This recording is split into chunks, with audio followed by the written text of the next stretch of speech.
नमस्कार साथियों, मैं हरीश राजवाड़े और आप देख रहे हैं हमारा YouTube channel CG Ayush Rajwade. मैं आपको बताने जा रहा हूँ कनकेश्वर धाम के महत्व के बारे में। लगभग हजारों वर्ष पहले यह ग्राम कनकी विशाल जंगलों से घिरा हुआ था। आसपास के लोग यहाँ नदी आर पार करके आया जाया करते थे। यहाँ के प्राचीन गाथा पूरी इतिहास हमारे पूर्वजों से मिली है, जो पूरी 16 आने सच्ची है। ग्राम कनकी के भाठा में बैजू राम नाम का एक ग्वाला रहता था, जिसकी 2 पत्नियां थीं। वह उसका मुख्य कार्य गायों को चराने का ही था। इसी से वह अपना जीवन यापन और अपने परिवार का जीवन यापन करता था। इसी गांव में बिरजू नाम का एक व्यक्ति था, जिसके पास काली गाय थी। मवेशियों के साथ बैजू ग्वाला चराने हेतु नदी के किनारे ले जाया करता था। सभी गायें नदी किनारे चारागाह में चरते फिरते सायंकाल बैजू सभी मवेशियों को घर वापस लाया करता था। उसी में बिरजू राम की काली गाय रोज नदी किनारे से घने जंगल की ओर भाग जाया करती थी, परंतु सीधा साधा ग्वाला बैजू काली गाय की इन हरकतों को सहज समझकर अनदेखा कर देता था। उसी समय एक दिन काली गाय का मालिक बिरजू राम बैजू ग्वाला के घर आकर बैजू को काली गाय का दूध तुम गाय की गोठान में चोरी छिपे दूह कर पी देते हो, ऐसा आरोप लगाता है और कहता है कि तुम्हारे द्वारा दूध को दूह लेने से मेरे काली गाय न तो घर में दूध देती है और न ही बछड़े को दूध पिलाती है, जिसके वजह से बछड़ा दिनों दिन सूखता जा रहा है। ऐसा कहकर उसके ऊपर आरोप लगाता है। यह सुनकर बैजू कहने लगता है, मालिक, मेरे ऊपर चोरी का आरोप मत लगाइए। मैं गरीब जरूर हूँ, लेकिन चोर नहीं हूँ। बिरजू वहाँ से अपना चला जाता है। अपने ऊपर आरोपों को सुनकर बैजू ठान लेता है कि मैं आखिर में काली गाय का दूध जाता कहाँ है, ये पता लगा कर रहूँगा, कहकर वह सो जाता है। और सुबह उठते ही गांव के सभी गायों को चराने हेतु नदी के किनारे चला जाता है। आज पूरा ध्यान बिरजू की काली गाय पर टिकी थी। भादों का महीना था, नदियाँ उफान मार रही थी। बारिश होने के कारण आसपास में घनघोर घटा छाया हुआ था। उसी समय पलक झपकते ही काली गाय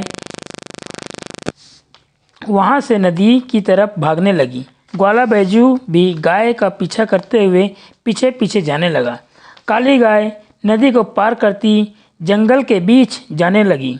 बैजू ने भी आओ देखा न ताओ, बस उसे अपनी बदनामी का डर था।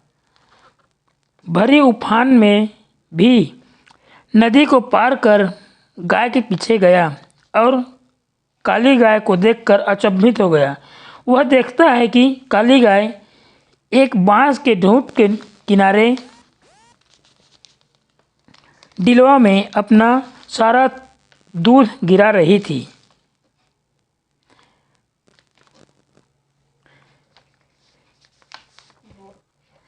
बैजू को दूध चोरी की बात से गाय पर गुस्सा था और वह गाय को लाठियों से मारने लगा।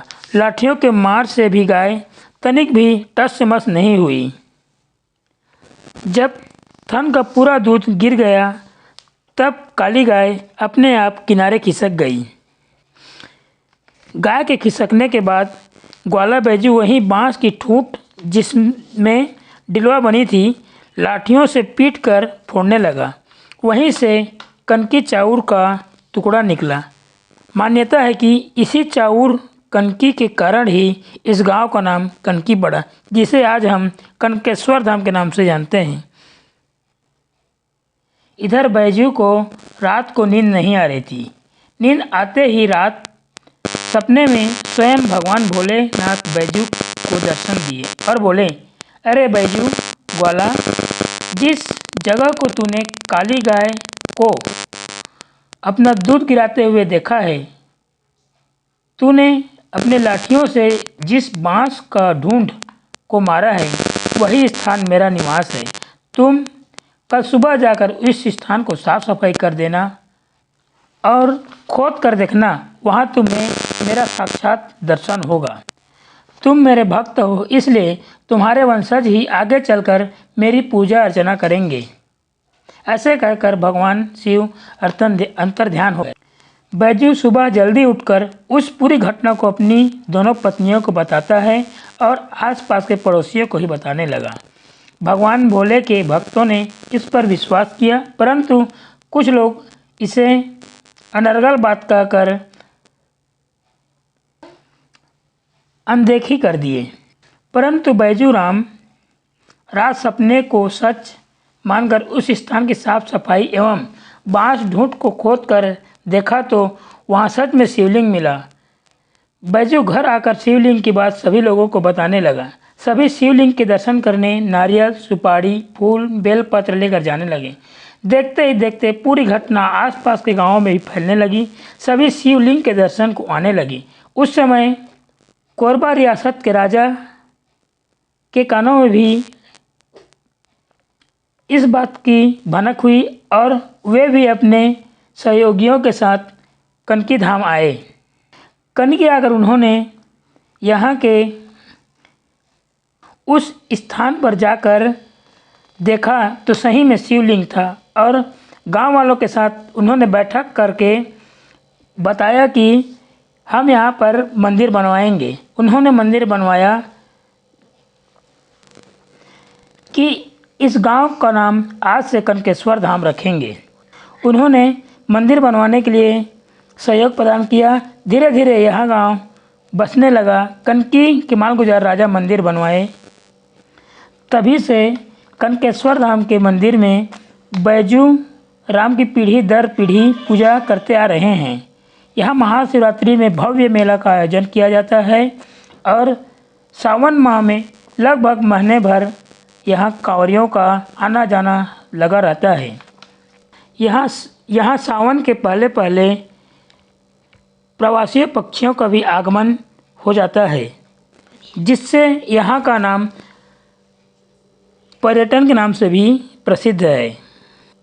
प्रवासी पक्षी यहाँ लगभग 3-4 महीने रहकर फिर वापस चले जाते हैं। साथियों, वीडियो आपको अच्छी लगी हो तो चैनल को लाइक करें, शेयर करें और सब्सक्राइब ज़रूर करें। नमस्कार।